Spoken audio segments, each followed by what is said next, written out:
Dear students, in my earlier two videos, I explained to you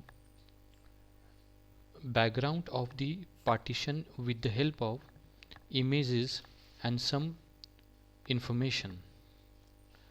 Today, in my video, I'm going to explain you module first of your syllabus, that is partition, causes and effects. We will see first of all causes. फाळणीची जी कारणं आहेत ती आपणाला प्रमुख समजून घ्यायची आहेत. त्याच्या अगोदर भारतीय स्वातंत्र्य लढ्याची जी काही तत्वे होती, ज्यांना टेनंट्स म्हटले जातं, ही जी मूलभूत तत्वे आहेत ते आपण थोडक्यात समजून घेऊ. The first is communal harmony. भारतीय स्वातंत्र्य लढा हा जातीय सौहार्दावर अवलंबून होता. जाती जातीमधील, धर्माधर्मामधील लोकांच्यामधील असणारा विश्वास, प्रेमभाव हा त्याच्या पाठीमागे ताकद होती. Second is all representative leadership. भारतीय स्वातंत्र्य लढ्यामध्ये जे काही नेते मंडळी होती त्यांना सर्व समाजातून, सर्व जाती धर्मातून त्यांना पाठिंबा होता. They were all representative. तिसरी महत्त्वाची गोष्ट नॉन व्हायलन्स अँड ट्रूथ. अहिंसा आणि सत्य या दोन गोष्टीवर भारतीय स्वातंत्र्य लढा अवलंबून होता. याशिवाय भारतीय स्वातंत्र्य लढ्यामध्ये महिलांचा सहभाग मोठ्या प्रमाणात होता. And the last tenet is we had only one goal, that is freedom from the enslavement of the foreigners. परकीय सत्तेपासून भारत मातेचं त्या गुलामीतून मुक्त करणं हे आपल्यापुढं प्रामुख्यानं एकच आपल्यासमोर ऑब्जेक्टिव्ह, एम, गोल होतं. परंतु यामध्ये आपणाला काही फेल्युअर्स, आपण काही अपयशी झालेलो आपणाला दिसून येतो. कम्युनल हार्मोनीऐवजी कम्युनल कॉन्फ्लिक्ट, जातीय संघर्ष स्वातंत्र्य मिळत असताना उफाळलेला दिसून येतो. ऑल रिप्रेझेंटेटिव्ह लीडरशिपऐवजी रिलिजियस बेस्ड पॉलिटिकल मोटिव्ह असणारे लीडरशिप जे आहे, धर्मावर आधारित सत्तेसाठी नेते मंडळी पुढं आलेले दिसून येतात. अहिंसा आणि अविश्वास जाती जातीमध्ये, धर्माधर्मांच्या लोकांमध्ये निर्माण झालेला दिसून येतो. आणि एक देश ऐवजी टू नेशन थेरी, द्विराष्ट्रवाद सिद्धांत पुढं आलेला आपणाला दिसून येतो. या टेनंटचा, या गोष्टींचा माहिती घेतल्यानंतर आपण अतिशय ब्रॉड लेवलवर कॉजेस ऑफ पार्टिशन पाहणार आहोत. फाळणीची प्रमुख कारणे. याच्यामध्ये इथं तुम्हाला 3 प्रमुख कारणे दिसून येतील. कम्युनलिझम म्हणजे जातीयवाद, इम्पेरियालिझम साम्राज्यवाद, अँड नॅशनलिझम राष्ट्रवाद. ही तिन्ही जी कारणे आहेत, ही 3 वेगवेगळ्या गोष्टींना संदर्भ देतात. कम्युनलिझम म्हणजे religion based difference among the people. लोकांच्या मध्ये धर्माच्या आधारित भेदभाव करणे. यातून काय निर्माण झालं? यातून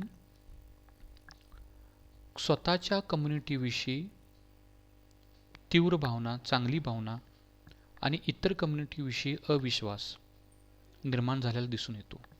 याला कारणीभूत असं आहे की त्या कालावधीमध्ये कम्युनली ड्रिव्हन पॉलिटिकल मोटिव्ह असणारी जी लीडरशिप आहे ती निर्माण झाली.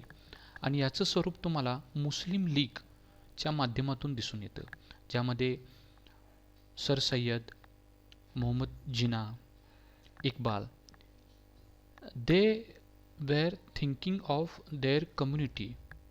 They wanted to safeguard their community. आणि त्यातून पुढं टू नेशन थेअरी, एक नेशन ऐवजी टू नेशन थेअरी आपणाला झालेली दिसून येते.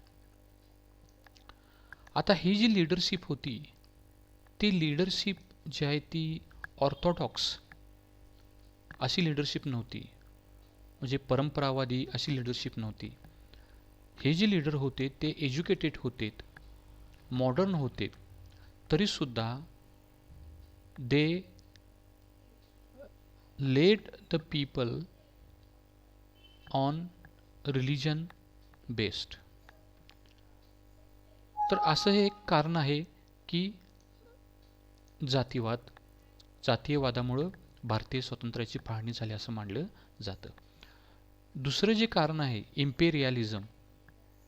इम्पेरियलिझम हे ब्रिटिशांची भारतातली जी भूमिका होती तिच्याशी संबंधित आहे. यालाच आपण साम्राज्यवाद असं म्हणतो.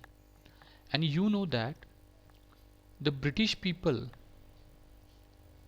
wanted to take maximum benefit of Indian land and people. When they settled here, when they came as traders, they had economic intention, but later they spread their empire. त्याच्या पाठीमागं असं त्यांच्या लक्षात आलं की भारतीय समाज जो आहे तो वेगवेगळ्या जाती धर्मात विभागलेला आहे आणि या समाजावर राज्य करणं फार अवघड नाही. आणि अशा त्यांच्या वृत्तीचं आपणाला अनेक उदाहरण इतिहासामध्ये पाहायला मिळतात. त्यांनी जो सेन्सस सर्वे केला हा जाती आणि धर्मावर आधारित केला आणि भारतामध्ये राज्य चालवताना त्यांनी डिवाइड अँड रूल पॉलिसी अवलंबली. आणि याचं एक उत्तम उदाहरण मध्ये 1905 साली त्यांनी बेंगॉलची डिव्हिजन करण्याचा प्रयत्न केला on the basis of religion. याशिवाय ब्रिटिशांच्या या अशा धोरणामुळं भारतीय समाजामध्ये फूट पडत गेली आणि त्याचा फायदा त्यांना अधिक वेळ काळ राज्य करण्यात झाला. जून 1948 ही त्यांनी भारतीय स्वातंत्र्याला देण्यासाठी एक डेडलाईन गृहीत धरली होती आणि या डेडलाईनमुळं भारतीय जे नेते मंडळी होती ती थोडी गोंधळात पडली. कारण अचानक स्वातंत्र्य मिळत असल्यामुळे या भारतावर कोणत्या प्रकारे लोकांचे राज्य निर्माण व्हावं या संदर्भात थोडी धावपळ आणि घाई झालेली आपणाला 1947-48च्या दरम्यान झालेली दिसून येते. आणि त्यातूनच केहॉस आणि व्हायलन्स जो फाळणी झाली त्यातून निर्माण झालेला दिसून येतो. दुसरं एक तिसरं अत्यंत महत्त्वाचं जे कारण आहे तो राष्ट्रवाद. What does that mean? It means love and pride for country.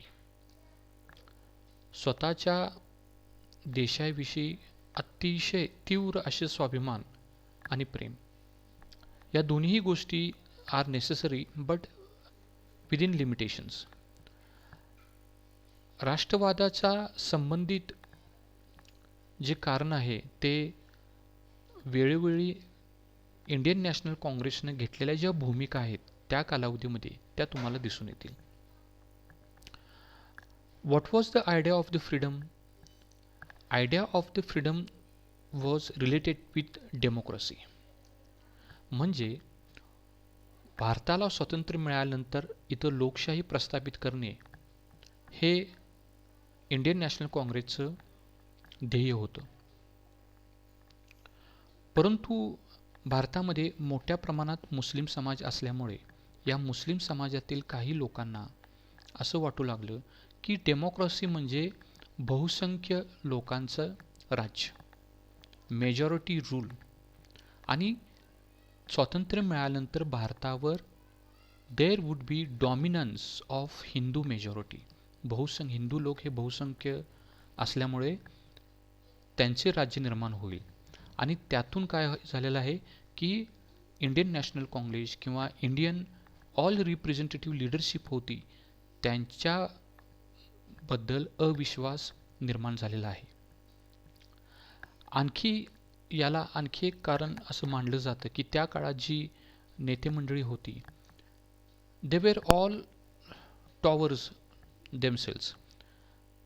अतिशय प्रगल्भ अशी ती नेते मंडळी होती, त्यामुळे त्यांच्या स्वतःच्यामध्ये काही व्यक्तिमत्वाचे संघर्ष होत असायचा. म्हणजे मी मोठा आहे का इतर मोठे आहेत, यातून सुद्धा they use to hate each other. या 3 प्रमुख अतिशय ब्रॉड लेवलची कारणं मी आज आपल्यासमोर डिस्कस केलेली आहेत. त्यातून फाळणीला खतपाणी घातलं गेलं असं मानलं जातं. यानंतरच्या व्हिडिओमध्ये आपण इफेक्ट्स ऑफ पार्टिशन, फाळणीचे परिणाम अभ्यासू. Thank you for listening.